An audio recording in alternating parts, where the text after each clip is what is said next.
Oh my God. Okay, you guys, it is Monday. It is the Monday-est Monday in Monday town, you guys. It was raining here. It was crazy. Is it you still? Guys, yeah, it's raining a little bit. It's not storming like it was. I think we're in the clear when it comes to connection, but it's still raining a little bit. It's gross here in Texas today. You guys, you don't want to miss Zach's free 2024 out. Like, you know, our friends over at Bulwark, they give you really great money advice, and Zach is our BFF when it comes to all things money. He's a conservative too. So you don't want to miss Zach's free 2024 Outlook webinar. It's happening this Thursday. Mm-hmm. So you want to check that out. If you're like thinking about money things, how to plan for retirement, stuff like that, you can visit knowyourriskradio.com, sign up today. Zach is a good guy. Good guy. He really is. Mm-hmm. He really is a good guy. And also, you should put this podcast right here in your fanny pack. Subscribe. There. Click the subscribe button. If you haven't done that already, do that. And yesterday, on our YouTube channel, there's a new episode with Zach talking about the interest rates, because Jerome Powell's like, yeah, we're not going to lower those. And so for people like me who are still interested in getting a new mortgage this year, that's problematic. So we asked him about that and what that means just more broadly. So definitely check out that on our YouTube channel. So, man, it was a like news-packed weekend, wasn't it? Yeah. Like starting immediately after our show, I feel like on Friday, it just like news would not stop. Yeah. And probably the biggest news that happened on Friday is that Kate Middleton, Princess Kate, came out and did a 2.5-minute video updating people about her health, and explaining that they found cancer when they were doing her abdominal surgery. They are not specifying what kind of cancer. She is undergoing a preventative chemotherapy regimen right now. And she was just, classy and elegant, and she's the best royal for sure. But amazingly, people are still like, I don't think that's her. I think that's AI. This is AI. This is fake. I know. Can you just not? Can you just everybody needs to stop. Enough with that. Yeah. The only thing I didn't like about her statement is that William was not next to her. I just what is that? Is that just like a royal thing? Like, what is it? If you're going to give a statement, don't you think that he would be next to her? Like, it would have been nice. Yeah. It would have been nice. I mean, because I watched that and I thought I just feel like that chick is so alone. She reminds me of Princess Di, because remember how Princess Di was basically like so alone in that family. I mean, listen, I'm sure that she's loved by her husband, but I just, what's happening? I'm sorry. I was trying to block, I was trying to block but I mean, I feel listen, I'm sure her husband and I know her kids like adore her. I'm sure that she has a lovely family, but it just, when I saw that she was, I know, and Nancy's saying, I think she wanted to do it herself. Do we know that for sure? I don't know. Just the optics of it. I just thought that was kind of weird that she was all by herself. Yeah, I mean, it's impossible to know her thinking on that. It's very, like, some people are saying he might have just been standing right there, like holding up her cue cards for all we know, right? Like, we don't know. Yeah. But I think had he been sitting next to her, like, no one could have criticized that. You know what I mean? Where now there's like some room to wonder, at least. Yeah, it just kind of bothered me a little bit.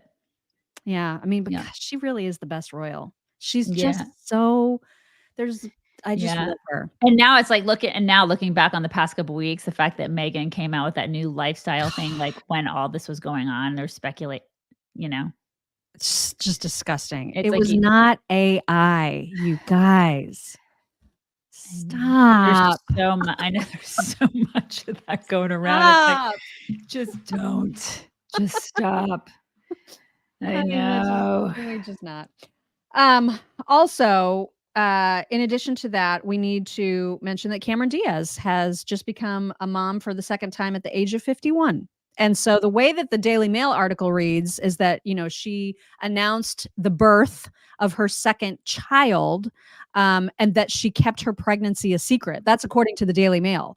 But was she ever pregnant? I don't know. It was her first one? No, this is the second. No. I'm asking, was her first one like an actual pregnancy, or did she have a surrogate? I don't know. I'm wondering, I don't know how that happened. Yeah. Yeah, I don't know. It's a Hollywood thing. I don't know how sometimes they do the surrogate thing. And they she's just pay for people to do their birthing for them. right. Can you do that and recover? Because I don't want to do it. Yeah, because 51 is, I mean, that's advanced. Old. I mean, when I had my daughter, I was 39, and that was advanced maternal age. So 51, you're like a grandma. Yeah. You're elderly. And it's uncommon. Like if you are able to do that naturally at age 51, that's highly uncommon. Yeah, that's why I'm wondering if this is actually like not a surrogate thing. So, but I mean, the dad is like that guy from, what is it? The rocker dude. Yeah. Benji Madden, but I don't remember what he's from. I don't remember what band he's in. I'm sure now he's in the band of I Am Cameron Diaz's husband. That's the band he's in. Right. Yeah, it's a great band. It's a great band. It's awesome. Also happening late last week is that another GOP representative is leaving the House before the term is up, and it's Mike Gallagher. He's leaving in April, and people are losing their minds right now because apparently if he elected to leave by April 2nd, he would be replaced. There'd be a way of replacing him between now and November, but because he's waiting until later April, the seat is going to be left empty, which seems very, very sus. You know what I mean? It like makes you think back to Buck saying, "Oh, it's not me you should be worried about. It's the next 3 people that leave that you should be worried about." Like which he knew something. Yeah. Very suspicious. And now there are worries that if there is that vacancy, if he leaves after April 2nd and they don't replace him before the next election, there is a worry that when Hakeem Jeffries takes over, which is entirely likely if anybody else leaves, that the Democrats will vote on legislation that prevents Donald Trump from running for president. And that is what's happened. That's why that there are Republicans in cahoots. This is all speculative. I'm not saying this is as a fact. I'm saying these are the theories that are running out there that people are suggesting, which don't seem that far-fetched. I must say. Oh my God, with everything that's happened? Seriously. And can you imagine? Yes, I can imagine. The reaction to that? Mm-hmm. Yes, I can imagine. That's not gonna they will do everything and anything that it takes to keep him out of there. Like you don't think they do this? Oh my God. That would be bad. And this is why it's so important. People are always so fixated on the president, and they don't think as much. They don't think enough about local politics, state and local politics. This is why it's so freaking important, you guys. I hope I'm wrong. Like I saw that theory being floated and I was like, oh man, I don't like that. And today is the day, by the way, that Trump is supposed to come up with that, $500 million for his bond. We don't know what that's going to turn out to be. So there's just there's a lot that's happening right now. Footsie's girl, thank you. She says it was her statement. It was her statement. He would have been distracting. No, I don't think so. If he would have just been sitting there and like holding her, like holding her hand, and looking at her lovingly. Right. I don't think that would have been distracting. Mm-hmm. I thought it would have. I think it would be nice, actually. I think that would have been. I think it would have been nice. So anyway, before we get on to some videos, because we have a lot. There's a lot to get to. I just wanted to tell everybody that tonight I'm preparing for dinner. Oh, actually, let me just share my screen because I know we've talked about these pepper jack risotto cakes. Oh my God, this looks so good. Right? This is what I have been talking about, you guys. These are, oh my God. I ordered so many boxes because they are absolutely addictive. They are so good. So I'm making these alongside, and it sounds so fancy, but like Omaha Steaks makes it so easy to be fancy. I am preparing sole that is stuffed with scallops and crab meat. What are you even doing? You're like Martha Stewart now. But literally all I have to do is unwrap them and put them in the oven. I know. This is the thing. Or I'd put them in the air fryer because this is what I do. You can also do that. So, I mean, this is, oh my gosh, it's so good. And everything right now, they're having their semi-annual site-wide sale. So it's 50% off of everything right now. And then when you use code CHICKS at omahasteaks.com/chicks, you will save an additional $30 off your order. So, and I'm showing you, this is what you can get. God, those are so good. Right? Like, don't you just want to eat your screen right now? Totally. Oh my God. So good. So take advantage of the sale. Again, it's 50% off everything site-wide. And then when you use code CHICKS at checkout, you'll get an extra $30 off at omahasteaks.com/chicks. It's not reheating, Scott. It is cooking. Don't minimize. Come on, Scott. Don't minimize what I'm doing. Don't diminish your domestic skills. Come on. Right, I'm trying my best. Uh-oh. My dogs are barking because I screamed. I'm sorry. Then why did they run out? Are they afraid of you? They probably think that somebody's at the door.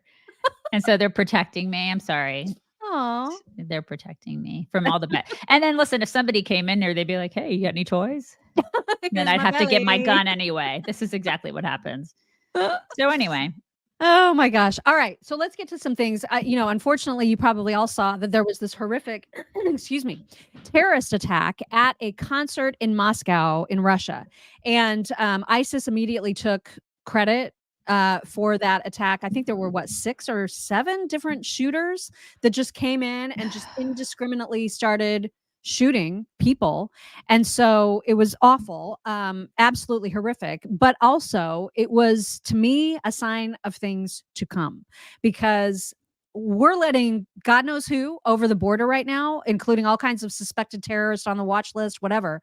This is coming to a city near us. I hate to say that, but that's the environment that Biden has created. And Marco Rubio was on this week to talk about that very thing. At the end of 2020, under the Trump administration, ISIS was basically out of business. I mean, they were down to less than 1,000 fighters or so forth. And now they've reconstituted themselves. And part of it is, once we leave in Afghanistan, we're no longer there to conduct regular strikes. They can now operate openly. No matter how much the Taliban wants to take them on, they can't. They don't have the capability to do it. And these guys have found a place to operate from. They need real estate. They need land. They need places where they can organize and do external plotting. Now, it's a lot easier for them to get into Iran. It's a lot easier for them to get into Russia and do these things. But their aspirations go beyond Russia and Iran. They would love to do what they did in Moscow here inside the United States. And it's something we have to be very vigilant about when we have a border in which 9 million people have come across in the last 3 years. They're already here. Right. What's so astounding to me is, I got on Twitter yesterday and I'm watching this clip and I see the comments, and so many comments. It's so, like, way too many people are disputing him. Like, what do you mean? Are saying Marco Rubio, he doesn't know what he's talking about.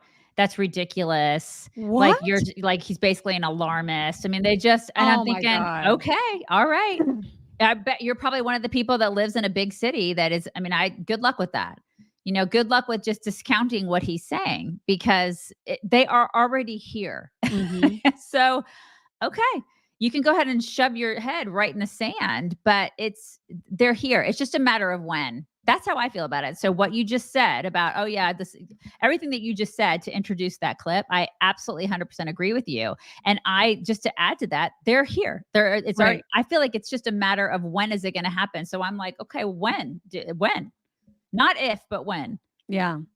Well, and if you want to lose your breakfast a little bit, if you go to Daily Mail, there's a huge slew of photographs of what happened when the Russian government caught the terrorists, because it sounds like, at least I think most of them have been caught, and the torture that they're going through is pretty extraordinary. Like they like attached electrodes to one of the terrorists' ballular area. Balls. And they're like, his balls. Yeah. And he's frothing at the mouth. And I'm like, it's not a terrible idea.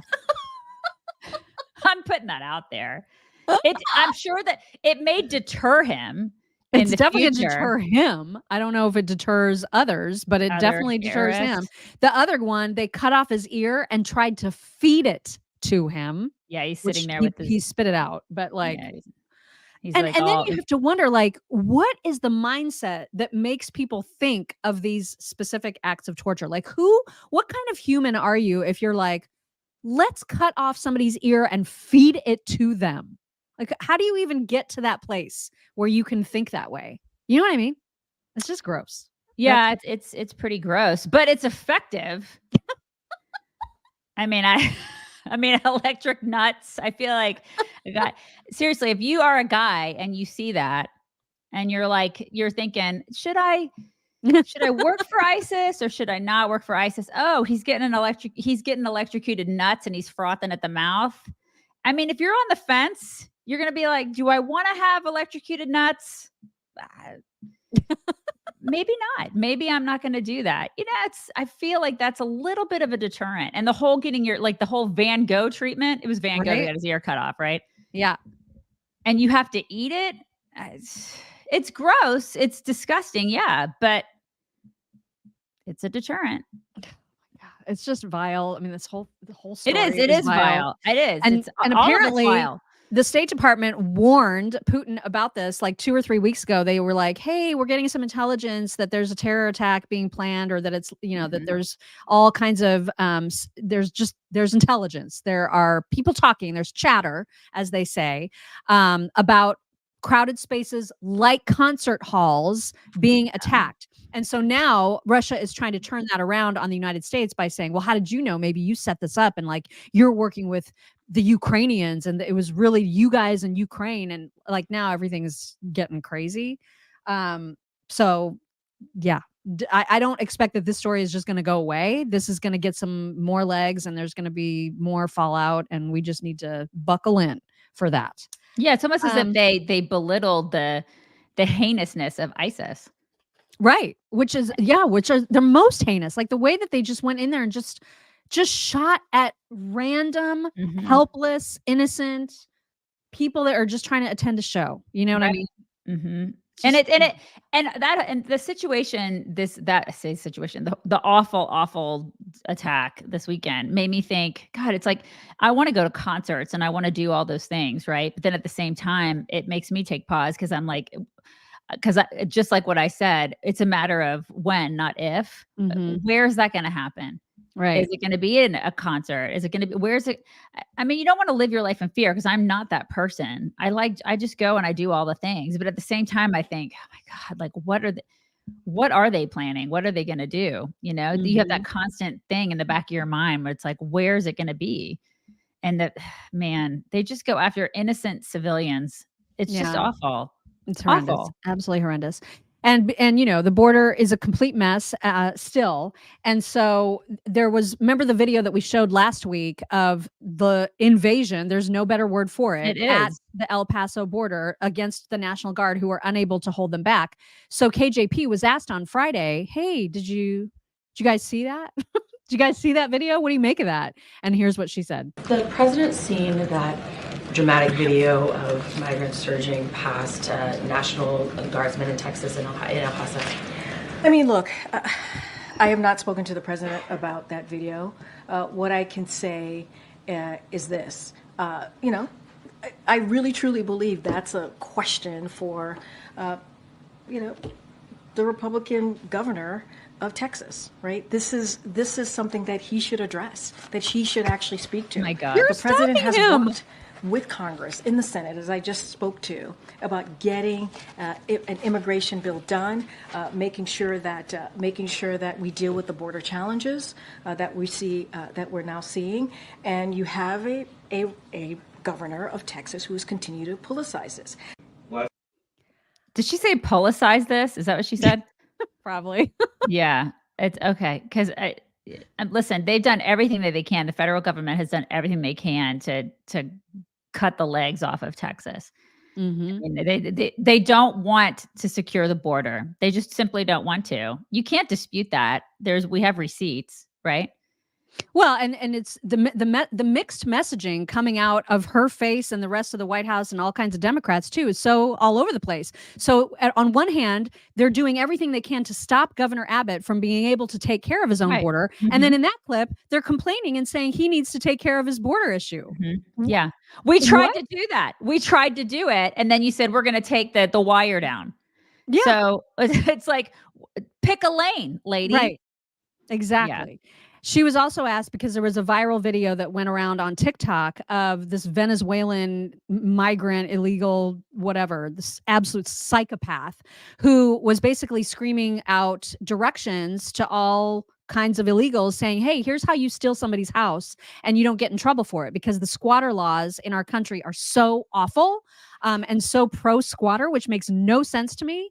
But that's the way they are. And so this was a video that went really, really viral, and KJP was asked about it. There is a Venezuelan migrant with 500,000 followers on TikTok who is telling border crossers they can live in empty houses in this country. Would President Biden support a law that would make that kind of squatting illegal? I have not seen that TikTok video, so I can't comment on that. How could she not have seen that? She's seen it. But see, that's the thing. Okay, so she's a liar. So she's stupid and a liar. But this is the thing. Like, I mean, for her to get up there and say I've not seen it is that's irresponsible, because everybody has seen that. Yeah. You know? I think my 14-year-old has seen that. It's insane. I guess that he got, this was so gross. Like, I can't even stand to think about it. But like, I guess that same illegal, that Venezuelan weirdo, ended up getting his account suspended on TikTok or taken down. And then on a different social platform, he released another video of him holding his child. Like, he's got a very itty bitty little baby that he's holding, and there is snot pouring out of his nose. The dude's face. Yeah, it's just this disgusting stream of snot, and he's begging his following, I don't know how or on what platform, but he's basically begging them to help get his account back. It is so gross to look at this guy. I can't even begin to describe to you how so gross he's it is. crying? Is that what you're saying? Essentially, he's crying? I don't know. I don't even know if he's crying. He's just disgusting. Like, he's a disgusting, filthy animal. He's gross, absolutely gross. And it's like he's not aware of the giant wad of snot that's like, and he's pouring living out of his here face. And he's flipping off hardworking, tax-paying American citizens. That's what he's doing.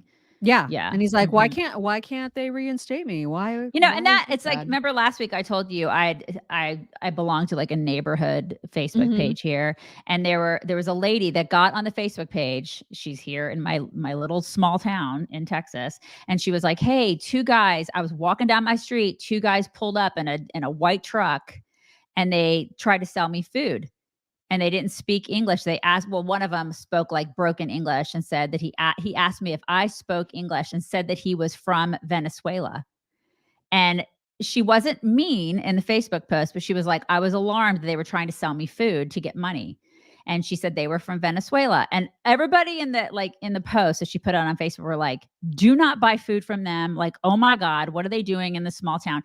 And there is some semblance of, it's a little bit alarming when they're in this tiny little small town. And listen, we've got all people from all different races, ethnicities in this small town. But when you hear Venezuela, you immediately go, oh my God, because of the stuff that's been happening. Right. Well, I got in a fight with a lady who's Mexican that lives here. And she was just, because she piped in and she goes, oh my God, don't be racist. Like, if somebody's trying to sell you food, my mom is from Mexico and she did that for years and she lives in this small town, and I can't believe, people in this town would be so racist that they would just automatically assume that these people are bad because they're from Venezuela. And I'm like, lady, 9 million people have crossed the border unvetted. What do you expect people to do? They could, for all you know, there could be freaking fentanyl. You know what I mean? You don't know. It's like she was just giving people a shout out and just saying, just be careful because this stuff is in our neighborhood now. Like, that's not okay. And you can blame Biden for that. Yeah. Don't blame these sweet people in this town, because you cannot blanket a whole town for being racist because you want people to be informed that this crap is now in our town. Like, that's not okay. And that's the thing. It's like the whole Venezuela thing. It makes me mad that because if somebody says, it's kind of like, it goes back to the deep dive that we did where you were like so angry because Biden has done this to people. And that's precisely what this administration has done. Yeah, he's made me afraid, and he's made me question people that I wouldn't have questioned before. It's totally his fault. You're not, and the chick that you fought with, if she's like, my mom used to sell food, she's a woman. That's not as terrifying as two dudes approaching a woman. A woman, and I said that too. I said I said two men should never do that. They should never approach a woman, like, ever. It's not okay. And the fact that they don't know that, that's a problem. Right. Like, it's outrageous. And so to paint people as racist because of that, not okay. Yeah. God, it just makes me so mad. Yeah. Superfan Sid, thank you. Superfan Sid says, all packed and ready to move into my new mock house with all the insider friends. Yes, for insiders and supporters, I did give a Mar-a-Lago house update. It's so pretty. It is really, really coming along. Thank you, Sid. And thank you, Andrea Viola, who says, I'm 100% not sorry for being a villain. Everything going on right now is the fault of Americans for being tolerant and still being tolerant. I'm not anymore. Like, I've lost every speck of tolerance that I may have had. I've got zero left. None. Yeah. Well, I mean, listen, those men are lucky that they didn't, meet with a woman who was packing around this neighborhood, because you can do that around here. So, you know what I mean? It's just not, you don't do that. You don't approach women like that. It's not okay. But never fear, you guys, because as always, this White House is on the case. So we've done the work. We have done the work. Oh yeah, they have. And we need more. Yes, we were able to secure more funding for DHS with this budget deal, but we need more resources. We do. And so there is an agreement. There is an agreement that took 2 months to get to. I don't know. It's up to them. They have to answer that question. Really? Yeah, they've done the work all right. They've destroyed our border. The work. Mm-hmm. I don't think she knows what that word means. No. I mean, do any of these people really work? Honestly. Well, and then right from your own state, Representative Jasmine Crockett, one of the dumbest women in Congress, and that's saying something because there's a lot of dumb women in Congress. Yeah. She is suggesting, again, the mixed messaging, because first we've got Karine Jean-Pierre saying, oh, well, this is a Governor Abbott problem. Well, when Governor Abbott tries to solve the problem, then we get messaging like this. Just not that complicated. It's just a matter of telling Greg Abbott that he needs to stay in his place. And if he wants to practice federal enforcement of immigration law, then maybe he should run for president of the United States. But until then, he is a governor in the state of Texas, and this is not state jurisdiction. What is she even talking about? Like, stay in Dallas, lady. Talk about staying in your lane. Have fun in Dallas. Okay. My God. It's not state jurisdiction. Okay. Oh my God. I mean, it shouldn't be, because the federal government is supposed to be taking care of it, which they're not. Which they're not. Yeah, exactly. Yeah. They're absolutely not. Like, how do these people get elected? I just don't. Well, I mean, I guess we know the answer to that, which is a lot of stupid people vote. A lot of stupid people, which is why you have to overwhelm the polls. Yes. Because swarm and overwhelm. Because look at her. I mean, stupid people get elected, you guys. Mm-hmm. Yep. And because there's so many stupid people getting elected and so much chaos happening all across the world, it is never not a good time to be thinking about how you might be situating your financial portfolio. And one of the things that you should be considering is not having all of your eggs in one basket, like not just relying on an old IRA or not just relying on a 401k, but actually thinking about adding gold or other precious metals to your financial portfolio. Now's as good a time as any, because when the market is weird, and it is weird right now, even though it's high, it's weirdly high, as you've probably heard us talk about with our friends at Bulwark Capital Management. So Birch Gold, another one of our fantastic sponsors and experts when it comes to educating people on how to invest in gold and other precious metals, they have the best information kit ever available to you. If you go to birchgold.com/chicks, you will get not only the information kit from them, which is super easy to understand and super, super helpful, but you'll also get, you can click on, from that site, you can click on interviews that they've had with Ron Paul, for example, who is also a huge proponent of having a diversified portfolio. So check out birchgold.com/chicks. and get your paws on that free gold information kit. Do it today. And Allie Rue Gaudette, thank you. Allie says, I just ordered my entire Easter dinner for $140 with code CHICKS. Oh my gosh, I'm assuming that's from Omaha Steaks, which is awesome. fantastic. She said it would be way more expensive if I had went and bought everything. Love you both. That's the thing. Or if you went out to eat, it'd be way more expensive. Yeah. And your family is going to be eating awesome. Mm-hmm. They're going to be eating awesome. You're going to love, love, love all their stuff. Love it. All right. There was additional drama that happened over the weekend or starting on Friday, because most everything started happening on Friday. Like after our show, the world exploded. And one of the things that happened is that Marjorie Taylor Greene has decided to do one of those motions to vacate the chair again, which just makes me so exhausted. Yep. Why are we doing this? Because we don't already have enough chaos happening. We don't already have a slim enough majority. Right.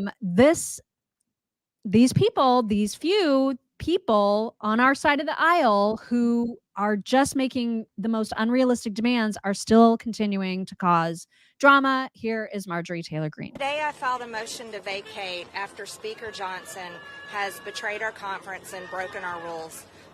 We were promised regular order.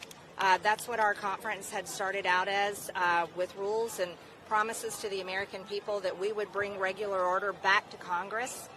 Speaker Johnson has betrayed that by passing 3 CRs and then forcing us to pass or to vote on a 2-part omnibus, the second one being today.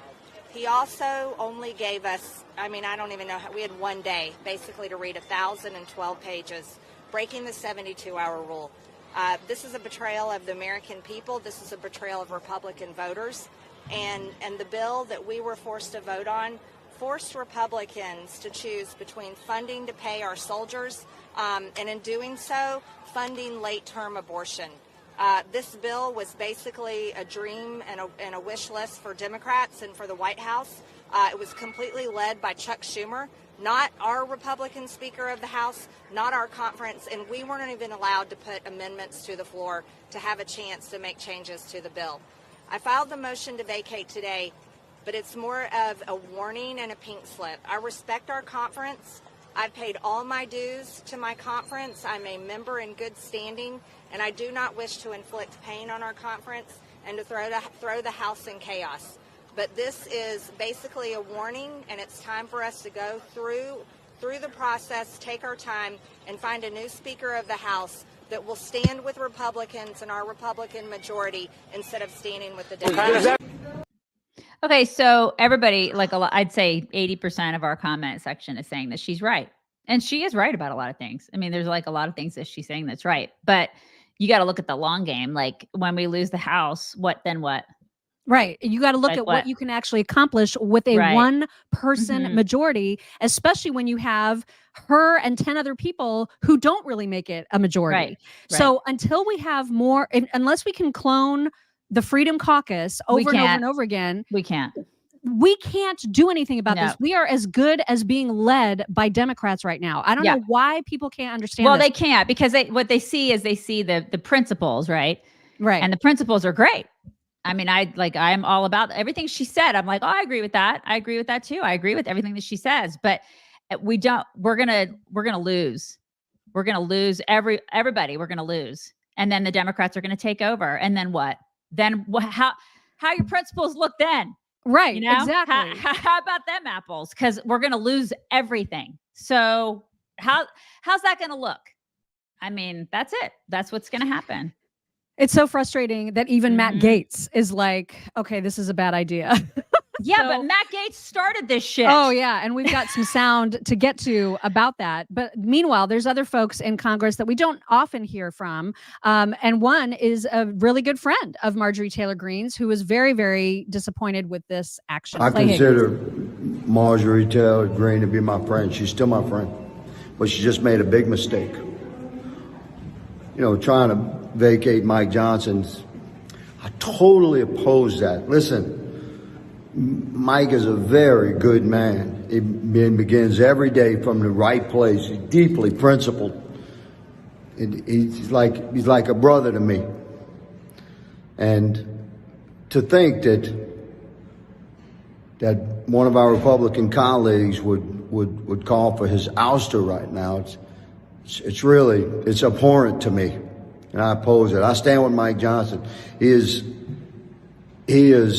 maybe the only guy in history that could potentially perform and help us navigate through these very dark and challenging times when he has to deal with a one vote majority in the House of Representatives. He's got a Democrat-controlled Senate and a weaponized Democrat-controlled White House. You got one guy that can deal with that. You know who it is? My brother, Mike Johnson. I stand with Mike. And I expect my colleagues to unanimously oppose this big mistake that was presented today by, again, a lady that I consider a friend. Sometimes friend makes mistakes, and in this case, Marjorie has made a big mistake. I stand with Mike Johnson. Where did you go? You're frozen. What's happening? She's had weather, you guys. There's weather there, and I'm worried that that's why she bailed and then came back. But are you? Oh, there you are. Are you back? Yeah. Was it weather? Yeah, it's bad weather. Oh, it's raining like crazy here. It's really storming bad. I'm sorry.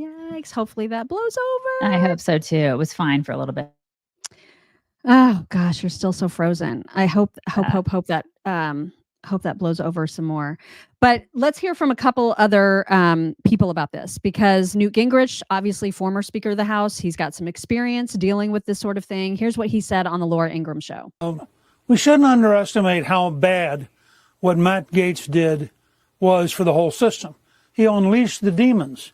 He went after somebody who had raised $480 million, had gained seats for 3 elections in a row, and he drove Kevin McCarthy out of office. And from that point on, it has been a disaster. I don't blame Johnson. I think Speaker Johnson has a hand that's virtually impossible to play. And that's where I think some of the people just make it worse. This is the best argument I've seen for why we need not only to elect Donald Trump, but to elect a very large majority with him. Yes. When I was Speaker, I had a lot more ability than Johnson did to run the House, because I had a big enough majority. You could have 5 or 10 people who were crazy, and you could still govern. He doesn't have a 1-vote majority. The fact is there are 8 or 10 or 12 people who are going to get up every morning voting no. The truth is, they don't even know what they're voting on. All they know when they wake up in the morning is, I'm going to be a no today. So he really has no majority at all. You have to decide. Sooner or later, you're going to realize the bills have been worse since McCarthy was gone. The Democrats are in greater control. The hardliners on the right have done nothing except make it worse. The Freedom Caucus right now has been a disaster in public policy terms. If you think your job in life is to grandstand and complain while the other team runs over you, they're doing a great job. Yeah, I mean, I appreciate disruptors. I feel like we're kind of like disruptors in a way, and I appreciate people who do the disrupting. I just think there's a time and a place for it. You have to know what the end game is going to be with that disruption. Yes. And I feel like right now they're not looking at the long game on this, and they're just like, I'm disrupting just to disrupt. And you can't do that. That's what children do. And we're not children, you know?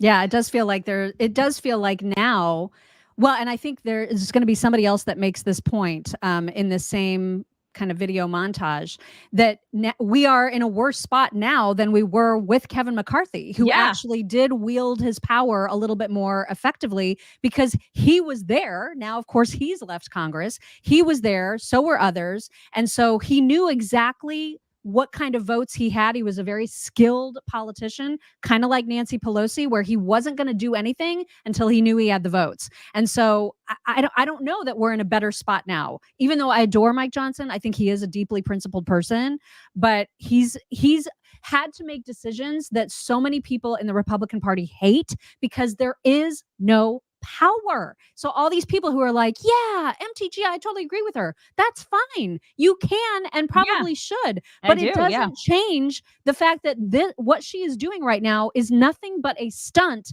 that causes further chaos. It isn't helpful. It doesn't achieve anything. There's no success from it. It's pointless. And it's an attention-seeking mechanism, which is what she often is all about. And so it's when she's saying the right stuff. Right. It's definitely giving her attention. Everybody's like, oh, she's awesome. Yeah. I mean, she does say the right things. It does give her a lot of attention. But if you have no power to actually take you from point A to point B, it doesn't freaking matter. Right. It's great that she's getting attention because we can't drive the car from point A to point B. So that's great. I agree with her too, you guys. I agree with her too. But it's there's actually a process with this stuff. And this is the thing. We're acting like children on our side. Here is Representative McCaul. Mentioned that motion to vacate was just introduced by Marjorie Taylor Greene. This is an effort to oust him. She has put this in place. You're all headed home to your districts. You are all going to be asked about this. She's the only one so far saying she wants to oust the speaker. Will she stay the only one? You know, I think it's indicative that even Matt Gaetz, who is the architect of ousting McCarthy, is saying this would be a huge mistake because it could actually throw the balance of power over to Joaquin Jeffries. And I think that's one argument. I think the other argument is we don't need dysfunction right now. And with the world on fire the way it is. We have dysfunction right now? Well, we do. And with the world on fire the way it is, we need to govern. Here's the deal. Somebody just said, okay, Charlie, you said, I'm glad you ladies weren't at the Alamo. Are you actually comparing these people to the people at the Alamo? Really? You have a lot more faith in these people than I do. Oh, man. That's a good damn, one. Charlie. Oh, my God. MTG. Oh my okay. gosh. Comparing her to people at the Alamo? Really? Okay. Paula Johnson, thank you. Paula says, who exactly does MTG think would be the next speaker? They can't keep playing musical speakers. Of course, they would never.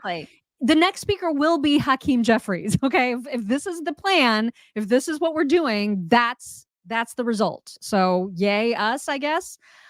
Michelle Boyd, thank you. Michelle says, I'm so terrified about MTG's decision as she can be terribly radical. And this isn't the time to do what she is proposing with no damn plan. Jesus, please take the wheel. I know. I feel that. Yeah, radicalism is fine if you can follow through with it. If you don't end up hurting yourself further in the process, which this does. Exactly. Yeah. Totally. And interestingly, I know people don't like him, but Reince Priebus had some interesting insight about this, and especially about MTG and AOC specifically. Here is what he said. And it's happening all over the country. 435 House seats. Only 20 are in play. I mean, what that means is that they're almost all really, really Democrat or all really, really Republican. Now, second problem, division is pure profit. Unity's a loser. And clicks and money, it all works together. The two top grossing probably members of the House or the Senate is AOC and Marjorie Taylor Greene, because division is pure profit. And there is no real majority. There's no real majority. I mean, you have 8 or 10 people that run around the Capitol and cause chaos for the speaker. And last thing, the speaker rules just create a very weak speaker, the by rule. All of that together creates this chaos. So, I mean, it's very frustrating to think that they're in it because it suits them financially. You know what I mean? That's super, super frustrating. It just makes me just want to throw my hands up at the whole thing. It's all so corrupt. Well, I think all of these people they benefit financially way more than we do. Oh, as their constituents, right? And they get in there and they just it snowballs financially for them. And then some benefit more than others. And so you got to keep that in consideration when you're cheering them on. Yeah. You know, how much are they benefiting financially and how and why? You know, and what is that doing for me? They're supposed to be representing me and their constituents. So how is that doing that? Exactly. Yeah. And the interesting point about it, you know, division being profitable. That's gross. It is gross. It's absolutely gross. Yeah. All right, let's move on because we also need to talk about the fact that today is the day that Trump is expected to come up with this giant amount of money for his bond. And the more Democrats push, the more support Trump gets. And Frank Luntz, of all people, made this point very gravely and very seriously to his fellow panelists on CNN. I thought this was really interesting. Remember this moment and don't forget it. If the New York Attorney General starts to take his homes away, starts to seize his assets, it's all going to be on camera. Pundits are going to sit there and scream about this. This man cannot be elected. You're going to create the greatest victimhood of 2024, and you're going to elect Donald Trump. If they take his stuff, he's going to say that this is proof that the federal government and the establishment and the swamp in Washington and all the politicians across the country and the attorneys generals and all of this, that this is a conspiracy to deny him the presidency. He's going to go up in the polls just like he went up every single time they indicted him. The indictment, let's not talk about whether it's justified or not, but it will prove the things that he's saying on the campaign trail, and he will go up and it may just elect him president. Do not forget that. And I say this to the Attorney General right now. He's speaking to the camera. If you play politics on this, this is what the secretaries of state did in Colorado and what they did in, I believe, was Maine. His numbers went up in both states. No, he actually. Yeah. He's 150% correct. That's right. He will go up because he represents us, a lot of us that are out here. It's like, and it's what Trump always says, right? They're coming for you. I believe that. I mean, listen, I'm not a billionaire, but if they can do it to him, they can do it to me and they can do it to you. And that is one thing that I truly believe in all of this. And so, people see through all of the nonsense. They see that this is an unprecedented amount. They see that Letitia has a total vendetta. I mean, it's all so completely transparent. It's so stupid. All of it is stupid. It's like they will stop at nothing. It's ridiculous at this point. It's just stupid. And then meanwhile on Bill Maher's show, they're trying to say that Trump is super lucky. Oh my God. This is how they're mad because whenever something happens that works out in Trump's favor, they're considering him like, oh my gosh, he just never gets in trouble. Maybe it's because he shouldn't be getting in trouble. You know what I mean? Like, did they ever pause to think about that? I'm sure Bill Maher is like wishing that he could be Trump right now. They're all just wishing it, right? Okay. I mean, listen to this nonsense. They just this guy is the luckiest guy in the world, but Trump Social, Trump Social, but Truth Social just got permission to go public. Right. And so his stake, because it's a meme stock, a little like GameStop, is worth $3.5 billion right now, and it could go higher if people bid it up. So he definitely made a deal with the devil at something. Because he always lucks out on everything. Yeah. He has the best enemies. Look at Michael Avenatti. Look at Fani Willis now in Georgia. The best enemies. Right. It helps him so much. And Merrick Garland fucked it all up. He's dithered now we're probably not even going to see any of the trials. In there. Oh my God. He just always lucks his way into everything. He just lucks his way into everything, you guys. Sorry, Beto was on the panel. I got totally distracted. He's like, I'm Beto. Hi. Oh my God. My name is Robert O'Rourke. Yeah. I mean, the fact that they're calling him lucky, like he just skates. He just skates through life. Trump. Totally skates. He has no adversity whatsoever. It's just nothing. No one ever goes after him. Everybody wants to be Trump. God. Give me a break. It's ridiculous. So there's also a lot of questions still swirling around who Trump will choose as his running mate. Of course, RFK Jr. is making his announcement today, so we'll know that by tomorrow's show. But who Trump will pick, I have no idea. Here's an interesting screenshot with the possibilities where they stand right now. And so it's interesting how these are categorized, right? So the smart choice, according to this Ben Q guy, is Marco. An interesting choice is Byron Donalds. The safe choice is Tim Scott. A boring choice is Elise Stefanik. The wrong choice, Kristi Noem. Brave choice, Vivek. Rogue choice is Tulsi. And the establishment choice is Nikki. Well, that's Ben's. I mean, that's his opinion. I don't think I think that about sums it up. Really. You think? Really? Yeah, I think that's pretty good summary. I I mean, mean, I think Marco and Vivek would be very, very helpful I don't think Tim choices, except Marco is in Florida, so I don't know how that works. I don't think Tim is a safe choice. I don't think I don't even think Well, Tim, he's safe because he's so non-controversial. You know what I mean? I guess. Okay. And then, I mean, listen, Chrissy was a good choice until she started doing commercials. Yeah. I still don't know what she was thinking. I'm not with all sure that. what's going on with that. Yeah. But she was a really good choice until then. And then, Tulsi, she's on a couple people's lists, I think. Yeah, she's also on RFK's list. So we'll see. Yep. I don't know, man. And Nikki shouldn't even be on this list. I don't think she is actually on Trump's list, right? I don't think she's still right. What has happened to her? Like, she has vanished. Yeah, I don't have any idea what's happened to her. Yeah, she's just gone. Let's talk about like a leader who should be cloned a million times. I love what Milei from Argentina said, and this is a direct quote. He said, "When you spend your money on yourself, you do it wisely. When you spend your money on others, you minimize cost. When you spend others' money on yourself, there is waste. And the worst is spending others' money on others. That's why the state is never efficient." God, 1,000% correct. Right? 1,000%. So exactly right. God, love him. Right. Just he's been so effective already in such a short amount of time. Mm-hmm. And he understands the value of other people's money, which is why they've slashed the budget so phenomenally in Argentina. Totally different to the way that we run things here in the United States right now, and totally different from the way that Justin Trudeau is running things in Canada. Let's just hear from Justin about a new thing that he has decided to spend other people's money on. This is amazing.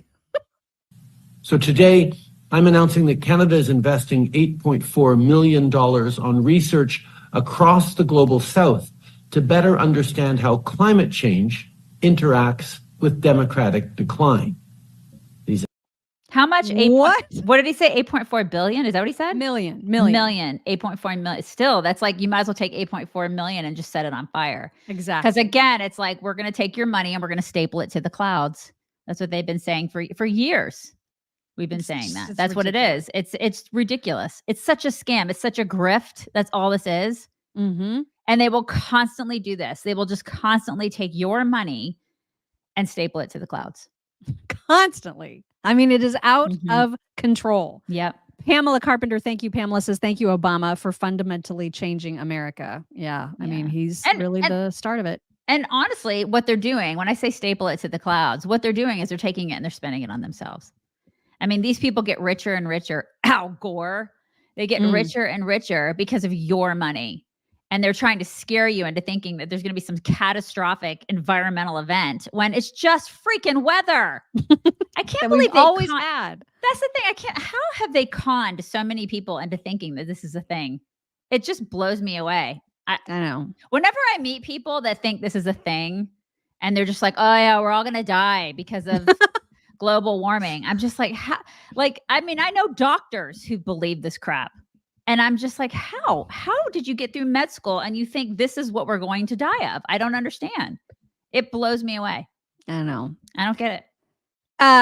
Kamala had herself a little visit to Puerto Rico and came out of a building where there was like a little group of people that were playing some instruments for her and her team. And so she tried to do the play thing. I know this is going viral and people are like, Kamala, you look like an idiot, which is typical for her. So she starts clapping along and she's like trying to be nice and like, yay, oh, they're playing for me. Well, it turns out her aide had to whisper in her ear to say, they're actually really criticizing you. They're like, they're saying on the apping clay. Yeah, just, can you just not? Yeah. So this is the video that's going viral right now.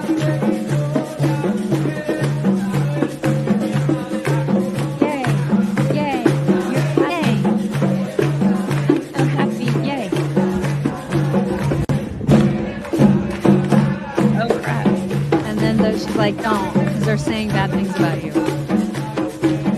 You ever think about Palestine too, weren't they? Weren't they saying crap about Palestine? It was Haiti. It was Free Palestine. It was all these nonsense people, which I got to tell you, I know people are like, ha ha, on Kamala, but I'm defending her only because she was trying to be nice and polite and she didn't know what they were saying. Right. And so she's just, well, usually I don't blame her for not knowing Spanish. You know what I mean? Like I wouldn't have known either. Well, I mean, you think her team would have done a better job though in preparing her for what that was going to be about though. They didn't know. They didn't know until they heard it. And that's when they immediately said, okay, were like, Ixnay on the apping play. I mean, it was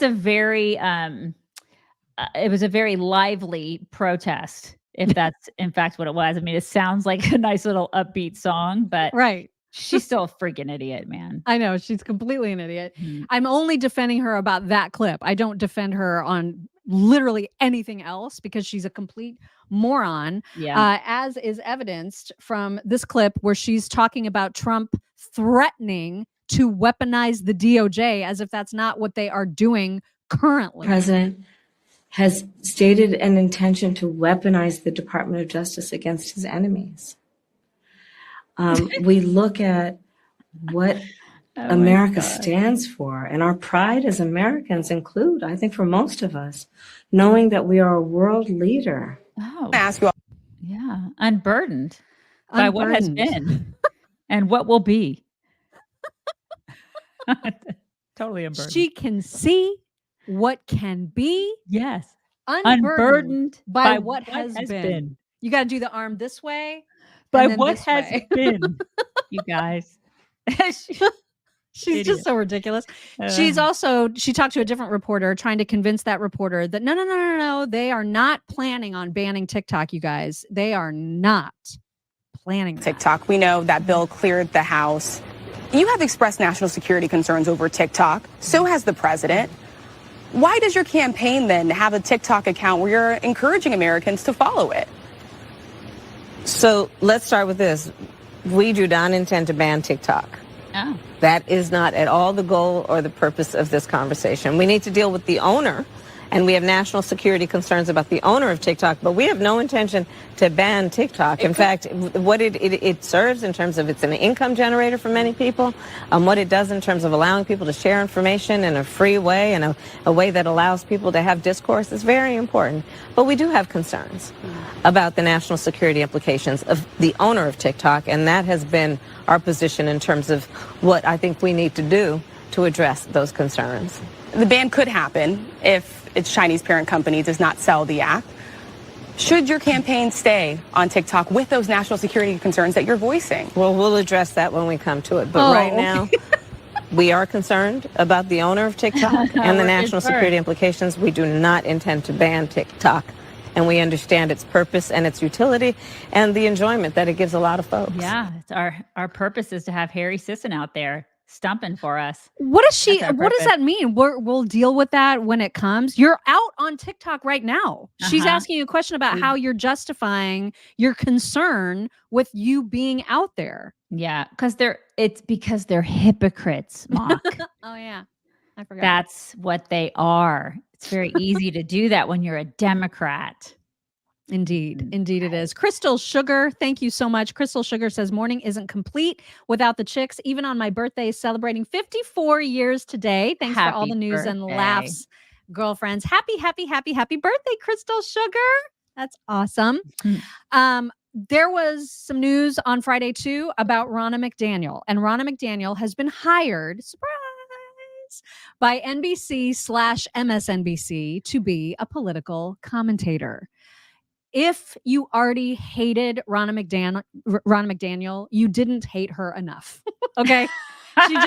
She's the most horrific, insufferable hag of a woman. She is insufferable. Mm-hmm. But it's interesting how NBC is like kind of freaking out about this, or people on NBC are freaking out about this, considering that they also hired Jen Psaki. They hired George Stephanopoulos. They had no problems then with bringing Jen Psaki on before she even left as White House press secretary. They'd already hired her. And now all of a sudden because Ronna is ostensibly Republican, now they have this big problem with it. Of course, they hired like everybody. God. Everybody from Obama's staff is like working there. Yeah. And then it's fine. somebody in the RNC, and they're like, oh, my pearls. Oh my God. And they're like feigning outrage about the demise of journalism. Give me a break. My God. George stepping up. I mean, come on. It's so see-through, these people. Yeah. So Kristen Welker had her on her Sunday show and had to do she obviously had pre-recorded it, but she had her on and she had to do this preamble before people saw the interview so she could cover her own ass about this interview with Ronna. Here's Kristen and the way she started it. Joined by former RNC chair Ronna McDaniel in her first interview since stepping down as party chair. In full disclosure to our viewers, this interview was scheduled weeks before it was announced that McDaniel would become a paid NBC News contributor. This will be a news interview, and I was not involved in her hiring. Right. Well, Okay. So did everybody say that about Psaki? No. Give me a break. We had nothing to do with this. And then who's the guy with the pubic hair on his face? We'll get to him. But first we got to play Ronna. Mad.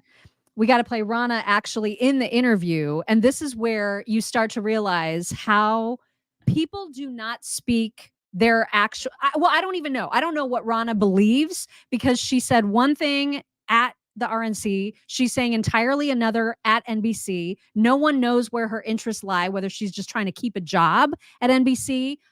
Who knows? Or nobody knows where Ronna stands. Or she was trying to keep a job at the RNC. She We could have been doing that know. because she said, I had to take one for the team is basically what she said, which is just, this is why the RNC sucks. This is why. Yeah. I mean, this whole interview just gives you insight into why we are in shambles right now. And her face. Oh my God. It's not all that crap she shoved into it. It's not helping. God. It's not helping. Bad. It's just getting worse. I want my money and back. Worse. I want we should all be asking for our money back. So here's just a little piece of that interview. This specifically relates to January 6th. Talk about the election now. Donald Trump says one of his first acts, if he is reelected to a second term, would be, quote, to free those charged and convicted of crimes related to January 6th. Do you support that? I want to be very clear. The violence that happened on January 6th is unacceptable. It doesn't represent our country. It certainly does not represent my party. We should not be attacking the Capitol. We should not be having violence. I said it that day. I put a statement out that day that this is not acceptable. If you attacked our Capitol and you've been convicted, then that should stay. So then, but to the question though, do you disagree with Trump saying he's going to free those who've been charged? I do not think people who committed violent acts on January 6th should be freed. So you disagree with that? He's been saying that for months. Ronna, why not speak out earlier? Why just speak out about that now? When you're the RNC chair, you kind of take one for the whole team, right? Now I get to be a little bit more myself, right? This is what I believe. I don't think violence should be in our political discourse, Republican or Democrat. And I disagree with that. I agree with him on a whole host of other things. Let's close the border. Let's make sure we have good incomes for people. Let's make sure we do a lot of great things. But on that point, I don't think we should be freeing people who violently attacked Capitol Hill police officers and attacked the Capitol. Let me deal with the My God, this woman. So basically what she's saying is, when you work for the RNC, you are supposed to have no integrity. Yeah. And you just say things you don't believe. And you just say what you think you're supposed to say. And now I can be myself. But she can't because NBC is paying her. Right. So when she says, I get to speak freely now, is she? No. I don't know. No, she's an eight-faced, you know what, is what this chick is. You can't trust her. Nobody can trust her. Oh my God. What a horrible, horrible human being this woman is. Yeah. And so Chuck Todd can have a hissy fit about this and be Mr. Tough Guy defending Kristen Welker's honor from the bosses at NBC. And he can be right in what he's saying. But the fact that it only applies to Ronna and not to Psaki and not to any of the other former White House people is it's pure Chuck Todd. Yeah. I think our bosses owe you an apology for putting you in this situation. Because I don't know what to believe. She is now a paid contributor by NBC News. So I have no idea whether any answer she gave to you was because she didn't want to mess up her contract. She wants us to believe that she was speaking for the RNC when the RNC was paying for it. So she has credibility issues that she still has to deal with. Your face. Is she speaking for herself, or is she speaking on behalf of who's paying her? These people. Once at the RNC, she did say that, hey, I'm speaking for the party. I get that. That's part of the job. So what about here? I will say this. I think your interview did a good job of exposing, I think, many of the contradictions. And look, there's a reason why there's a lot of journalists at NBC News uncomfortable with this, because many of our professional dealings with the RNC over the last 6 years have been met with gaslighting, have been met with character assassination. So that's where you begin here. And so when NBC made the decision to give her NBC News' credibility, you got to ask yourself, what does she bring NBC News? And when we make deals like this, and I've been at this company a long time, you're doing it for access to audience. Sometimes it's access to an individual, and we can have a journalistic ethics debate about that. And I'm willing to have that debate. Oh my God, we don't want to see it. If you told me we were hiring her as a technical advisor to the Republican convention, I think that would be certainly defensible. If you told me we're talking to her, but let's see how she does in some interviews and maybe vet her with actual journalists inside the network, see if it's a two-way, what she can bring the network. So I do think, unfortunately, this interview is always going to be looked through the prism of who is she speaking for, right? I think you did everything you could do. You got put into an impossible situation, booking this interview, and then all of a sudden the rugs pull out from under you. You find out she's being paid to show up. It's unfortunate for this program, but I am glad you did the best that you could, and that's why the three of us are on here to try to bolster that editorial independence. God, you know what? It would have been so great if she actually sat at that table and she said what like some of those J6, not all, but if she would have said something actual real, and it's actually real and factual about J6. And she would have said, some of those people are rotting in jail and they don't deserve it. They haven't had due process, and they opened a door or something. They were given a tour of the Capitol, and they're rotting in prison because of it, and that is totally un-American. I would have loved it if she actually said that, but she doesn't have the balls. That woman. I mean, it's disgraceful. And yeah, I do think she's probably getting on there. She wants a cush job, and she's going to say what she needs to say to keep that cush job. That's what I think, because I think she's weak and pathetic. That's what I think. But, I don't think she's working for anybody that's like giving her money to be on there. And like, I think she's weak is what I think she is. And so I think most of the people, I think Chuck Todd is weak. Well, he's also getting a paycheck. So is his credibility on the line now too? Right. Exactly. So is Jen Psaki. So are all these other people that work for Obama. They're all weak. They get on there and they take a paycheck and they say what they're supposed to say and they toe the line. That's what they do. And then they talk about journalism and integrity and journalistic integrity. Give me a break. There is no such thing as a journalist anymore, which is why everybody watches alternative media, because everybody in the mainstream media sucks monkey balls. Which we can say on this show. Right, we can, because we don't toe the line. Nobody tells us what to say. Yeah. And now nobody is telling Candace Owens what to say. So the news broke. We had talked about it as a rumor on Friday morning, wondering, oh my gosh, it sounds like there's rumors that Candace and Daily Wire are going to be Splitsville, that she's being fired. And then by the time we were done with our show, that had happened. Jeremy Boring had released a tweet that was very, very curt, that just simply said, the Daily Wire and Candace Owens have ended their relationship. That's it. And then Candace was... she drives me crazy. I agree with her on so many things, but when she then, her way of announcing it was to say, I'm finally free. And I'm just like, seriously? Shut up. Like, was it that bad? Like being in a situation where you had a driver and you know what I mean? You could have quit. Don't even play. Like you couldn't have left whenever you wanted. Was it that? I mean, I'm sure it was a pretty cush job. Like it was pretty nice and they treated you nice. And it's not like it was this horrible situation where you were being kept there against your will. You know what I mean? That part was that bothered me too. That bothered me too. I feel like it's probably nice to work there. You know what I mean? Yeah. It's all places considered. It's probably not a terrible place to work. Come on. Yeah. So anyway, she's starting her own deal, at least for now. And so here was her locals announcement after she kind of said the thing on Twitter about being free. True, I am free. Welcome to my locals page. So much to talk about. Obviously, I'm going to take a couple of weeks here just to rebuild and to refocus and to create something that is actually mine and something that can't be threatened or taken because it belongs to me. I can't tell you enough how much your support has meant to me over the years. We're just getting started. Join the locals page. Obviously here you can support me and my work as an independent journalist, as an independent podcaster. We're still going to be doing 5 days a week. There'll be tons of announcements coming in the next couple of weeks. And I guess the last thing I want to say is thank you. And for those of you that don't want to be on locals and just want to support in any capacity, you can head to gocandace.com. Thank you guys. So that was her announcement of things to come. Yeah. And I'm sure she'll do really well.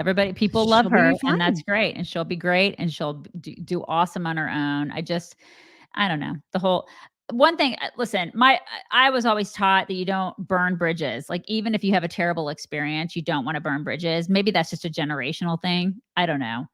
I've been in some pretty terrible situations, and I've tried not to burn bridges. That's just what I've tried to do that. Like, some terrible situations.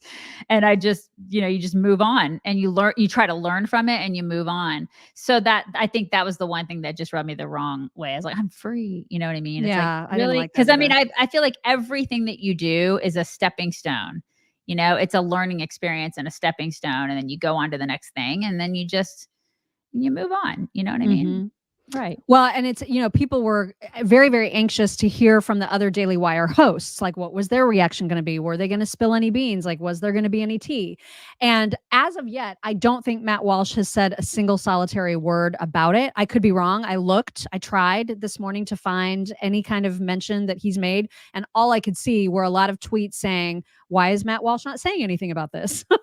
So I'm assuming that he hasn't yet. However, Michael Knowles and Andrew Klavan both at least sort of talked about it. Andrew Klavan much more so than Michael Knowles. Michael Knowles is very, very close to Candace. And so he was, as you might expect, very, very gracious. Yeah. Very, very sweet. Is what he said. So Candace has parted ways with the Daily Wire. I forget how exactly they phrased it. I think Jeremy announced it on his Twitter and said the Daily Wire and Candace have ended their relationship. So I don't have some grand statement to make about that. I don't think it's my place as a host on this network to make some grand statement about it. Because this is a very personal business and a personal company, a particularly personal company, the relationships already. You know that I am a close personal friend of Candace and the godfather to her daughter. Her husband, George, is one of my best friends. And you know that I've been at the Daily Wire for a very long time, since the very early days. Jeremy Boring is one of my best friends. Even Ben, I'm willing to admit in a moment of candor, is a longtime friend of mine, as are Caleb and all the other people around here. So, always unfortunate when people go their separate ways, and that's life, I suppose. But that's really all I have to say about it. I don't. If you were hoping for some grand, epic speech on the future of media and the industry, I don't really have that. And if you were looking for juicy gossip and tea spilling, not only would I be unwilling to divulge any of that, but I don't really have any to give you. That's basically my view on it. And he's darling. I know, he's precious, absolutely precious. He really is. Yeah. And I didn't know that they were that close, that he was like godfather to their, I had no idea that it was like that close. But I kind of expected that from Michael Knowles. I mean, he's just a good guy.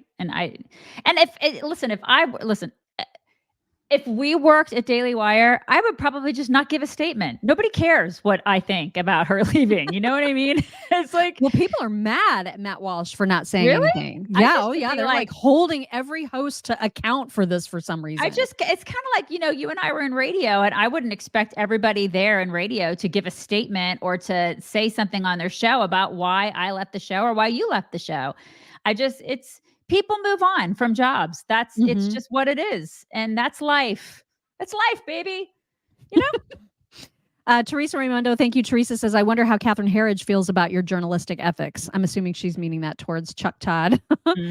Andrea Viola, thank you. She says, Steven Crowder let the cat out of the bag about how much money he was offered. Candace then got wise to the game. That's why the split. I don't think that had anything to do with it, actually. I think it has to do with what has been perceived as Candace Owens' anti-Semitic remarks about the whole Israeli-Gazan conflict. It just has not gone over well. I think there was some strife there. Yeah.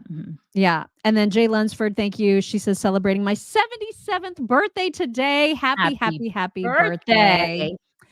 Andrew Klavan, a little bit more forthcoming about his thoughts on the split and whether or not it's good for the Daily Wire. Here he is. I want to say that I am extremely proud of Jeremy, our God King.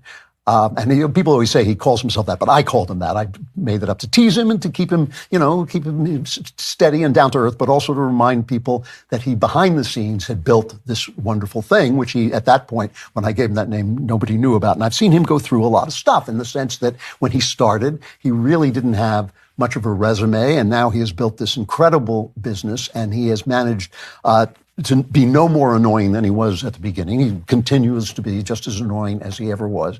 And most of the crap storm that is about to be unleashed is going to fall on him. And the responsibility for the company is on him. And the responsibility for doing this is on him. And he did, as I will explain to you why I think this, he did what was right and what had to be done and what was definitely coming, and maybe some people felt he should have done it sooner. I know some people felt he should have done it sooner, but they're not watching what happens. It's, and this is a business, things move slowly, all kinds of obligations are in play. He did it when he could, when he felt it was right.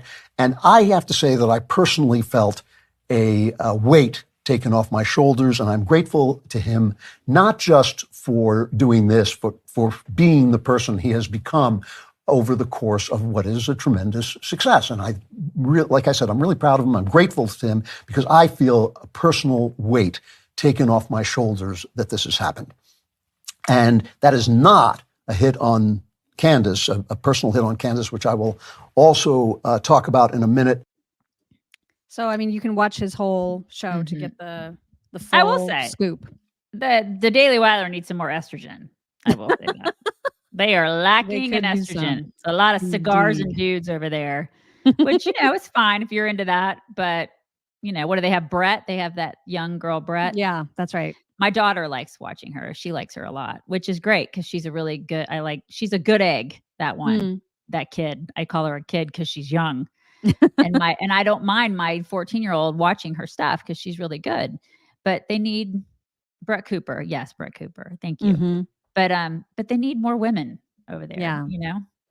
Well, and Candace, there was speculation. Will she go to Patrick Bet-David? Will she go to Tucker? I don't think she's going to go anywhere. I think she's got piles and piles and piles of money through her husband and on her own. She's going to do her own thing and she'll be great at it. Like she'll have all kinds of success. There's a lot of people that like her style of commentary and she'll be fine. She should just take like a month off, Well, she said 2 weeks to regroup. Oh, okay. All right. I mean, just go hang out and, spend some time baking and being with your kids because she always talks about how that's super important. Maybe she should do that for a couple weeks. It is time for your double Ds. Okay. I totally forgot what I sent you. It's like the Monday Monday ever. Oh, there's two. Yes. The first one is the dog. Okay, I don't you can just play it. It's very protective dog. He kind of reminds me of a giant Theo. He's so big. He's not letting her go in that water, you guys. Very protective. I think he's like a Pyrenees mix. He must be like Chow, Pyrenees, something. Yeah. And then this is a little baby that sees a shadow for the first time, and I thought it was really sweet. Actually, I'm going to mute this one. I know there was music, and I didn't recognize the music, but I don't want to get copyright striked for it. So, I mean, it's like, why are you following me? Cut it out. Isn't he sweet? Oh he's my probably God. like just a little over a year old, and he's like, what? What is happening? So Isn't that the freaking cute. sweetest thing? I Oh mean, my God. just So cute. God, I just love babies. Babies are the best. I saw those two things and I had to share with you guys this morning because we need a little bit of like goodness after all the crap this weekend, right? For real. I mean, there has been some crap. So much, you guys. Please check out all the biggest, newest sales at mypillow.com/chicks. Don't forget to use code chicks. You can save right now on the Giza Dream Sheets, but also on the slides, which are perfect for summer. You want all the slides in all the colors. Mm-hmm. I live in them. They are awesome. And then, of course, we're going to be making great use of their travel pillows on our way to South Carolina for spring break, which reminds me, we are not having shows next week. I know we may have confused people because I think some people were like, wait, you're on this week? Yeah, we are. We're on this whole week. But the first week of April, we are not here. We are taking an actual full-size break. Mock is spring breaking, and I am literally like scouring my house and reorganizing everything in my house. He does this like every 45 seconds, you guys. I do. I clean out all my closets. That's what I do. I'm like, oh, spring break. I get to have a week off. I'm going to clean everything in my house. This is what I do. And I am planning on being utterly disconnected from news. Like I need to disconnect from the news for a solid week. So that's my plan. I'm not going to know anything. I'll know things as it gets closer to the end of the week so that we can prepare for Monday, which will be Eclipse Day. We'll be back on Eclipse Day. And so, you know, I'll get myself familiar, but like during most of the week, no, there will be no news. Not newsing, not happening. Somebody asked me what I got antique. Jackie asked me what I got antique shopping. I did find some stuff. Can you guys see the antlers back there? Yes. I don't know what animals they are, but I got two heads back there. There's where two are they of them going back there? They're gonna go. I'm gonna probably paint them and put them on the walls during spring break. I'm gonna do some redecorating of my office so you guys can see that when we get back. Okay. Yay. So all right. So visit mypillow.com/chicks, use code chicks to get all of the very, very, very, very, very best discounts. All right. A couple talks, and then we're going to have a discussion about who should pay for dates. Yes. Especially first dates. So we're going to talk about that in just a moment. But before we do that, we have some funny things to get to. This is something that has never, ever, ever, ever, ever crossed my mind. And now it always will. Say what the heck? Thing. Okay. Do you ever brush your hair and then you see a few pieces come out, or you're outside and you touch your head or your hair and a couple pieces come out? Do you ever think that maybe one of them will fly off into the wind and it'll land in a crime scene and then you'll be convicted of a murder you didn't commit? I mean, I have never thought of that. And now it is all I can think about. That would totally happen to me. Right? Absolutely. Oh my God. Yes. That is horrifying. All right. You have to watch this dog. Oh my God. There he goes. Look at him go. Look at him. No! No! Jesus Christ. Oh my God. That is Coda with all the other dogs. Coda would be like, I'm smacking you under the water. That's so oh my God, that absolutely cracked me up. So Ring cameras often catch hilarious things, as we all know. And this was the greatest thing. So the caption reads, drunkenly grabbing a possum that wandered onto my porch at 3 a.m. What? Oh my God. It's a raccoon. What? Oh my God, it's a raccoon. Oh my God. Oh my God, it's a raccoon. Dude. Oh my God. I died. Cannot. Oh my God. So great. So great. What did he drink? Good Lord. I don't know, but it was something strong and good. Oh my God. Also, hide your kids, hide your wives, because there's some language. There's some language in here. This will appeal to our generation because I know that you went to elementary school at the same time ish. I mean, I'm 2 years older than you, but we went to elementary school in the Around same decade, right? Yes, totally. And when we went to recess, we did things like dodgeball. Yes. And kickball. And like dodgeball was people chose violence during dodgeball. I absolutely chose violence. I was on the side of violence. I don't know. I know it's hard for you guys to believe that, but I did. I chose violence. So this guy has just made a discovery and he is furious and has things to say. You motherfuckers are never gonna believe this bullshit. I was with my little cousin the other day that's still in middle school. He's in 7th grade. I haven't been in school a really long time because I'm turning into a dusty old bag of shit. So I was with him the other day and I decided to ask him how's school going. We were talking and he asked me, what is one memory from middle school that you miss the most? And I said, I'll tell you what, Junior, I kind of miss playing dodgeball in PE class and completely punting people in the fucking face. He said, what's that? I said, I beg your pardon, pal? You don't know what dodgeball is? He said, no. And I looked it up on the internet. They banned dodgeball from high schools and middle schools and elementary schools because it's too violent. What the fuck is this generation turning into? Too violent? They're babies. Drag my fucking balls across your face. Is that too fucking violent? Are you serious?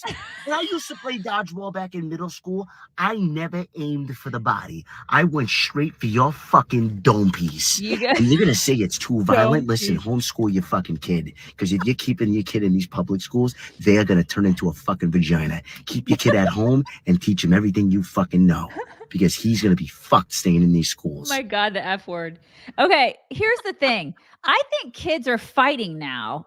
Like they actually have fights because there is no dodgeball. Yes. Kids are violent and they're taking it out in other places. Cause my daughter will tell me, Mom, girls were fighting at school today. And I'm like, honey, walk away. Like, just get away, walk away. But the reason that these kids are so pent up and they're fighting and they're so violent is because they don't have things like dodgeball and like real games and stuff like that to get their anger out. They have no release. They have no release. And they don't have recess anymore. A lot of them don't have recess. They don't have time outside. They don't have a release. This is what why aren't they doing this with our kids? They need that. These are kids. They are kids. They need to have them outside running around, throwing balls at each other. That's what they need. They need to get their anger. They need to choose violence out in the yard. That's what they need. Right. Man, I loved it. I absolutely loved it. Yes. Did you ever do the thing where if it was too yucky outside to go outside and you had an indoor gym PE class or like recess, did you do the thing where you would take a giant parachute and like create the giant Yes. Oh my gosh. igloo? I love that. Oh my God, it was my favorite thing. That was favorite fantastic. thing. And I bet kids today would be like, what are you talking about? Oh my God. Oh, you have to do. I gotta ask Jackson if he ever did the big parachute thing. That was the so big much parachute fun. thing. What is that even called? It's called big parachute thing, isn't it? Hashtag big parachute thing. We got to bring that back, you guys. Yeah, it was the igloo. You made a giant igloo and then you would just love it because it would last you have to for, sit, some minutes. Yeah. Yeah. You have to like everybody sits like in a certain place and they bring it in. You bring it in. It's so much fun. I loved it. Loved it. You work together as a That's team. right. Even though you hated so many kids, you work together as a team. I just had to share this because I think it's amazing. There is an actual Rainbow Bridge location where people take their dogs and cats and other pets' collars and hang them at this beautiful place. Look at this, you guys. Visiting the Rainbow Bridge, Carolina, is such a special experience. It's a little different because I have North Carolina. a senior dog at home that I love very, very much. Is this There are not the collars, sweetest toys, thing you've ever photos seen? of dogs who have crossed the Rainbow Bridge, hung all across the bridge. Oh my You will God. definitely appreciate this place if you have ever loved a dog that has passed on. Oh my God. Visiting the Rainbow. They need to make one of those in Texas. Somebody needs to make a Rainbow Bridge in Texas. North Carolina is too far away. That was just hitting very close to home. That is just, I love that. So sweet. And then speaking of dogs, look at the feet. Go turn down the sound. Look. What's her name? His name is Goose? Goose, yeah. He loves sunbathing. Look at him. Oh, God. I'm going to need to have a golden retriever at some point in my life. Oh. I'm going to need to have one. I mean, look at him. They're just so darling, aren't they? They're just like little fuzzy people. Such big feet. Oh my God. All right. And everybody loves babies laughing. So before we get to our conversation about dating, we're going to cap off today's talks with some good, hearty baby laughs.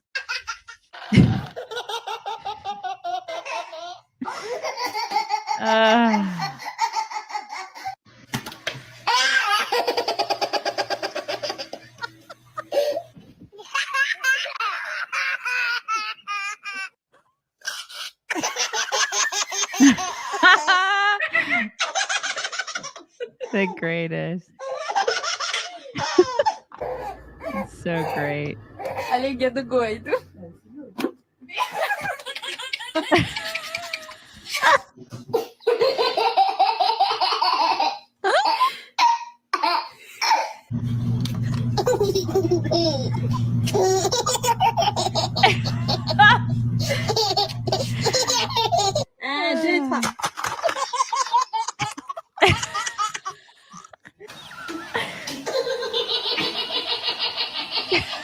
God, I need one.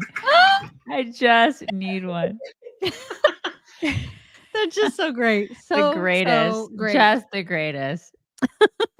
All right. So those were your talks for today. Now we're going to get into a discussion about who should pay for first dates. Who should pay? And several videos dedicated to this very topic. We will listen to one and discuss. Here's this guy. I'm old-fashioned, so I pay for dates anyway, but the justification videos that I see on this app, makes me not wanna. Case in point. Men should always pay on the first date, and this is why. And I'll point out the flaws at the end, including the potato rule.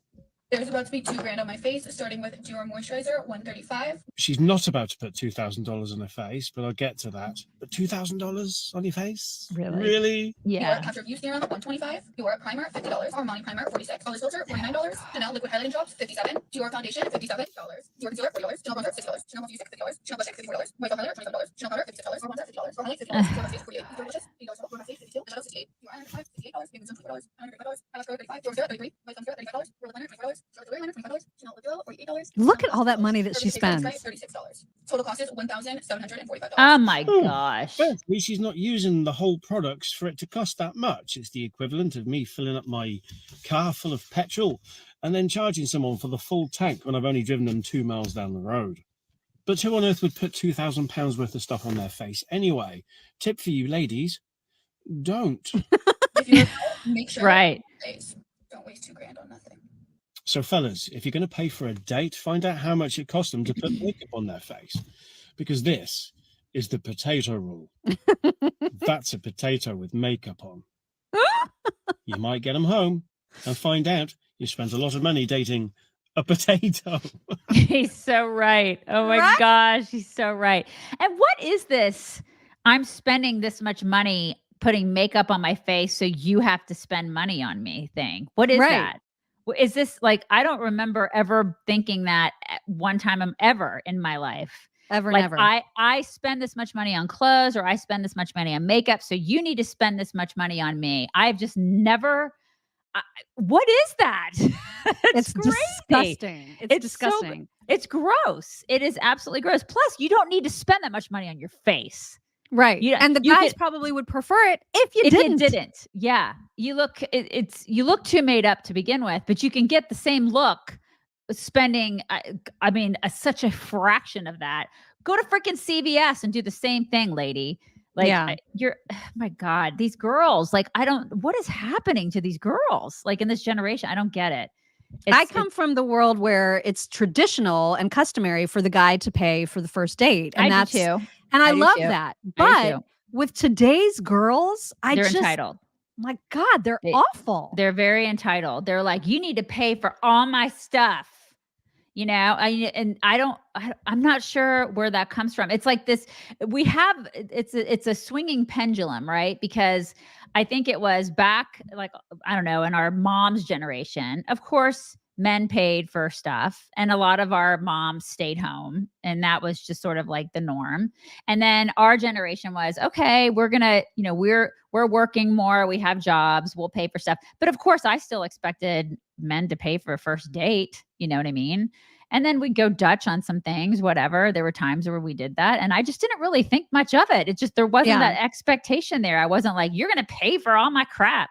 And I don't know, my husband and I are very 50-50 on things. We just, when I've needed things, he's stepped up. And when he needs things, I step up. We just have always been very partnership-y. Does that make sense?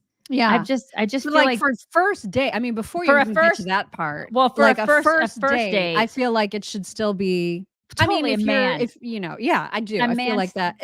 Or it should be whoever asks, because now I know that there's a lot of, maybe women are making the first moves. And I guess whoever asks to take someone out, you are asking, can I take you out? So you pay. Sure, but if I went up to a guy and I said, "Hey, I'd love to go out to dinner or whatever," I still think it would be a nice gesture for the if it were a man that I was going to spend the rest of my life with, I would hope that man would step up and still pay for the first date. Don't you know what I mean? Just for the first date. Yeah, you can hope it, but I'm saying like it should be expected that whoever is doing the asking pays. And then if the guy ponies up and says, no, I would never let you cover this. Right. That's amazing, right? That's amazing. Yeah, yeah, right. That's awesome. That's what I would hope would happen in that situation. Yeah. And then your partners for life or whatever. You do the things and you take care of each other in however way you're going to do that. But like these girls, I don't know what it is. There's this strange entitlement going on where it's like now we've kind of swung back on the pendulum and they're like, you're going to pay for all my stuff because of my makeup. God, what? That's like the last person any guy should want to date is someone who is like that. Because I have all this upkeep. I have all because I'm gonna look good for you. I'm gonna have all these expensive clothes. I have expensive jewelry. I have expensive makeup, and you have to pay for that. I would think as a guy, well, I know I'm a girl who likes when, if a guy goes in for a kiss and he holds your face, who's going to want to hold that chick's face? Right. You're going to come away with so much crap on your hands. Right. I totally agree. I know there's so much stuff in there. It's really gross. My God. It's so gross. Yeah. But there's a lot of these videos floating around. Oh, yeah. And here's a guy who thinks it's more about, he's more traditional. Check him out. Men pay for the dates. Welcome to the Daddy Academy. Okay, let's talk about it. Okay, in modern day dating, a lot of men think we're splitting the bill because, I'm still getting to know her and she's getting to know me. Like, no. You pay for the dates. You're paying. You are paying. And if you can't pay, then you shouldn't even be dating. You should be focusing on your job, on your purpose, making money to the point where you can afford to take a woman out and show her a good time. Why would you even want her to pay? That just shows me that you have no concept of anything. You have no dating experience. You have no concept of what's masculine, what's feminine, and you're just completely dropping the ball. Follow the Daddy Academy. Follow the page. Follow it, okay? Because you need help. You need to be paying. Okay, once you're in a committed relationship, different. So there was a video that I saw a couple weeks ago, and it was of a woman complaining because a man took her out for coffee. And that was their first date. And she was like, if that's totally reasonable. I think it's I've had many a first date where we just go for coffee because I actually like that because then I could determine whether or not it was sort of like a screening. Yeah, absolutely. I kind of like that. Yeah. Cause I don't know if I want to commit to a full dinner and like movie or whatever. I think coffee is completely appropriate. And so, like she was complaining because she's like, if you can only afford coffee, then you can't afford me. Oh, I saw a video like that. And she was like, that's lame. I want to be taken to a nice dinner. I want to be taken to a show. I want to know that you can afford all the things. I mean, she's totally materialistic. And so she was mad about the coffee date. And I feel like, I don't know, maybe it was, again, it's a generational thing where I remember back in the 80s, like it was, 80s and 90s, it was coffee. Like we'd go and have coffee and we'd chit chat and just see like if this was going to turn into anything. And then we take it from there. And the guy would pick up the tab, it's like, I wouldn't even think twice about going to have or having a drink, meeting for a drink or something like that. And that was it. Or just not even making it about something that that you have to spend money on. Like the whole point of a first date is to get to know the person, not to get something out of it that's financially related. So even if it's not a meal, what if you just take a walk in a park? Yeah. Or like do something that is not something that even costs, because you do need to screen somebody and then decide, is this somebody that I want to spend money on or not? I mean, I give the guys a chance to decide if you're even worthwhile. You know what I mean? I think like meeting at a park and taking a walk is absolutely appropriate too. That would be fine. Like this is the thing nowadays. It's like, it's all about money and what you can spend on me and what you're going to show me you can do financially, which is gross. It's vile. And there's this guy, now he's a gay guy, but he's basically offering advice to women who are going out on a first date to judge their date by the kind of credit card he uses, my God, or just how he pays in general. I mean, this goes over the top. Girl, how a guy pays for a date will tell you everything you need to know about him. Now, if a guy wants to go 50-50 with you on a date, please understand that as a woman, that actually means 80-20, because there's invisible labor that has to be done from a woman's perspective in a relationship, unfortunately. So it's really 80-20. This man is looking for a mother, not necessarily a partner, girlfriend, or wife. If a man is paying with cash on a date, please understand that he's one of two things. He's either a boomer, generationally speaking, or he might be doing some illegal activities. So if that's your tea, girl, go ahead and do your thing. Now, some of the top credit cards that I see when a guy is paying for, and this is what I call my double hair tuck credit cards, where when they pay for it, sometimes you might get a little nervous. Girl, Amex, platinum, and gold. Gold over platinum, because platinum is really more about luxury travel, not necessarily about dining. But Amex is kind of bougie. If you are looking for someone who has money, but is not as bougie and well-researched and disciplined, you're looking for someone who's paying with a Capital One Venture X or a Chase Sapphire Reserve or Preferred. Now, for some of the guys that are still kind of in their middle class building, you're looking for a Chase Freedom, you're looking for a Capital One Venture. Oh my God. I hate this guy. I know. It just goes on and on. It's ridiculous. So I put up a meme the other day on my Facebook page. I thought this was pretty funny, and this is apropos to this conversation.